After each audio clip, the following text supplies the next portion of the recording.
ഞാൻ മാത്രമല്ല ബഷീറാജി, അവിടെ ഒരുപാട് വലിയ വന്ന് ഞാൻ ക്ലാസ്സിന് പോയിരുന്നു അവിടെ. എത്ര വലിയ പണ്ഡിതന്മാർ അവിടെ ഉള്ളത്, എത്ര വലിയ ദർശനത്തെ പണ്ഡിതന്മാർ. ഇവർക്കൊന്നും അവിടെ വന്ന് ഞാൻ ഒരുപാട് ഹസനിമാർ വലിയ നമ്മുടെ നേതൃസ്ഥാനത്തൊക്കെ ഉള്ള ആൾക്കാരുണ്ട്, ഹസനിമാർ. ഇവരൊക്കെ നേരിട്ട് പങ്കെടുത്തിട്ട് അവിടെ ഒരു തെറ്റ് അവിടെ ഇല്ലല്ലോ. വെറുതെ സംഘടന കൂടെ എതിർത്തിട്ട് ഇപ്പം എന്തുകൊണ്ട് കാര്യം? ഹക്കുണ്ടെങ്കിൽ അവൻ്റെ കൂടെ നിൽക്കും.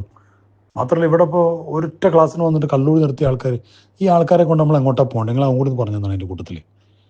എൻ്റെ അടുത്ത് കൺസൾട്ടിങ് വന്നിട്ട് ഒരുപാട് കേസുകൾ അവിടെ കൊണ്ടുപോയിട്ട് നന്നാകുന്നുണ്ട്. ഇത്ര ചെക്കന്മാരെ ഒറ്റ ക്ലാസ്സിന് എന്താ ഷെയ്ത്താനും ഇതെല്ലാം കൂടി അള്ളാലേക്ക് എടുക്കാൻ സഹായിക്കുന്ന പണിയാണ് ഷെയ്ത്താന്. ഒരു കോമൺ സെൻസ് വേണ്ട നമ്മളൊരു കാര്യം പറയുമ്പോൾ. തെറ്റെന്താന്ന് പറഞ്ഞോളി. കാരണം ഞാൻ ഈ വിഷയത്തിൽ ഇരയാക്കപ്പെട്ട ആളായി. എനിക്കെതിരെ ഞാൻ കള്ളത്തിരീക്കത്താണ്, ഞാൻ എതിരെ സംസാരിച്ചിട്ടുണ്ട്, ഞാൻ സ്വന്തമായിട്ട് തിരീക്കത്ത് ഉണ്ടാക്കുന്നുണ്ട്, ഞാൻ ആത്മീയ ശേഖരാണെന്ന് വാദിക്കും, ഇങ്ങനെ എന്തൊക്കെ എന്നെ കുറിച്ച് പറഞ്ഞു. സംഘടന ഒന്നും പഠിക്കാതെ എനിക്ക് തീരുമാനമെടുത്ത്, ഒന്നും പഠിച്ചിട്ടില്ല, ഒന്നും ഒരു അക്ഷരം പഠിച്ചിട്ടില്ല, വെറും അസൂയയിൽ നിന്നും കുശുമ്പിൽ നിന്നും ഉണ്ടായതാണ്. ഇന്നലെയും സംസ്ഥ കേന്ദ്ര മുഷാവറത്തിൽപ്പെട്ട ഒരു ഉസ്താദിനെ വിളിച്ചിട്ടുണ്ട്. എന്നിട്ട് എന്താ മോനെ അവിടെ പ്രശ്നം, നമ്മളെന്ന് അറിയില്ല, അവിടെ പ്രശ്നങ്ങളൊന്നും ഇല്ലല്ലോ എന്നൊക്കെ എന്നോട് സംസാരിച്ചിട്ടുണ്ട്. അവർക്ക് ഉള്ളുകൊണ്ട് ആ തീരുമാനത്തെ എതിർക്കുകയാണ്. പിന്നെ എന്താണ് നിങ്ങൾ തെറ്റ് പറഞ്ഞേരി. 40 ആലിമ്യങ്ങൾ എടുത്തിട്ട് തീരുമാനത്തിൽ തെറ്റുവില്ല. അത് പണ്ട് നമുക്ക് പറയാമായിരുന്നു, സൂക്ഷ്മതല ആലിമ്യങ്ങളായിരുന്നു. ഇപ്പം അങ്ങനെ അല്ല.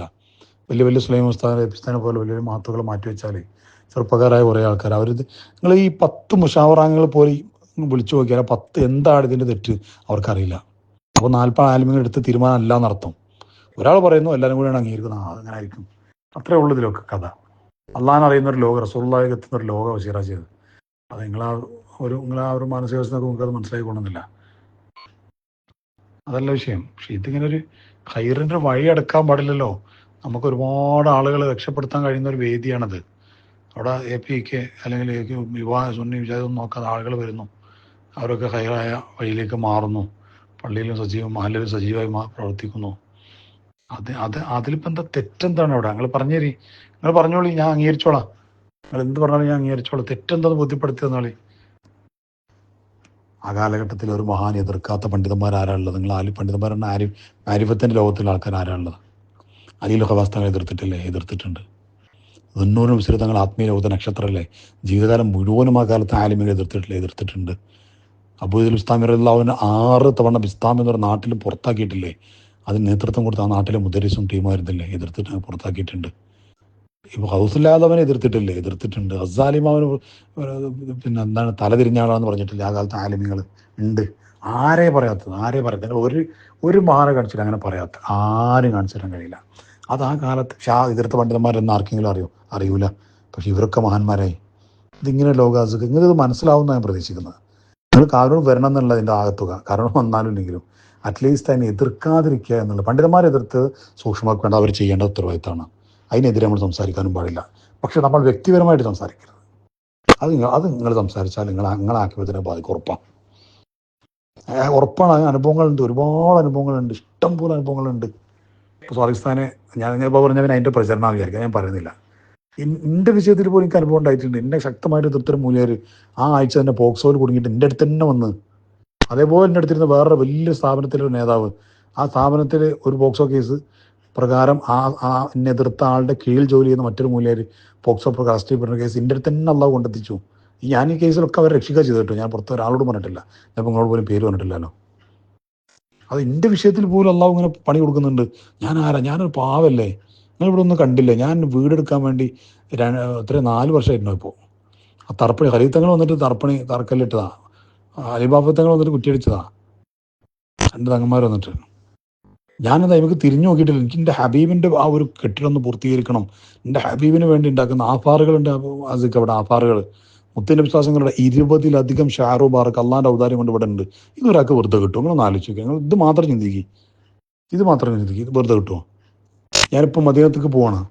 102 ആൾക്കാരെയും കൊണ്ടാണ് പോകുന്നത്. സാധുവായ ഞാൻ പോകുന്നത്. ഞാൻ യോഗ്യനല്ല. പക്ഷെ പോകുന്നതിൻ്റെ മുമ്പ് എനിക്ക് കിട്ടേണ്ടത് കിട്ടി.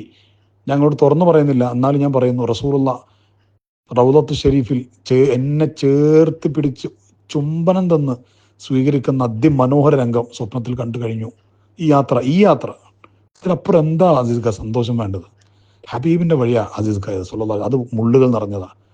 ഒരാളെ പോലും നമ്മൾ വാക്കുകൊണ്ട് നോവിക്കാൻ പാടില്ല. ഹബീബിന് ഇഷ്ടമല്ല സ്വല്ലല്ലാഹു അലൈഹി വസല്ലം. പരീക്ഷണങ്ങൾ കടുത്തത് വരും. റസൂലുള്ളാഹിക്ക് ശത്രുക്കൾ ഉണ്ടാക്കി കൊടുത്തത് അള്ളാഹുവാ. ആലിമീങ്ങൾക്ക് മാരിഫത്തിന്റെ ലോകത്ത് ആലിമീങ്ങൾക്ക് ശത്രുക്കളെ കൊടുത്തത് അള്ളാഹുവാണ്. ആ ശത്രുക്കളെ തീറ്റിപ്പോറ്റുന്നത് വായി കൊടുക്കുന്ന അള്ളാഹുവാ. ആ ശത്രുക്കൾക്കെതിരെ വ്യക്തിപരമായി എതിർക്കുന്നുണ്ടോ, ദേഷ്യമുണ്ടോ, അള്ളാഹു ചെക്ക് ചെയ്യും. അത് സ്വാദിഖ് ഉസ്താദിനും ഉണ്ടാവും.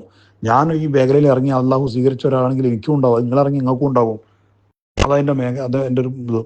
അതേപോലെ തന്നെ ഞാൻ ഈ മദീനത്ത് യാത്ര പോകുന്ന ഇപ്പോൾ കഴിഞ്ഞ മിനിയാന്ന് ഒരു വലിയൊരു കേരളത്തിലുള്ള ഒരു പണ്ഡിതൻ എന്നെ വിളിച്ചിട്ട് കഅബയുടെ കില്ലയുടെ ഒരു കഷ്ണം എനിക്ക് സമ്മാനമായിട്ട് തന്നു.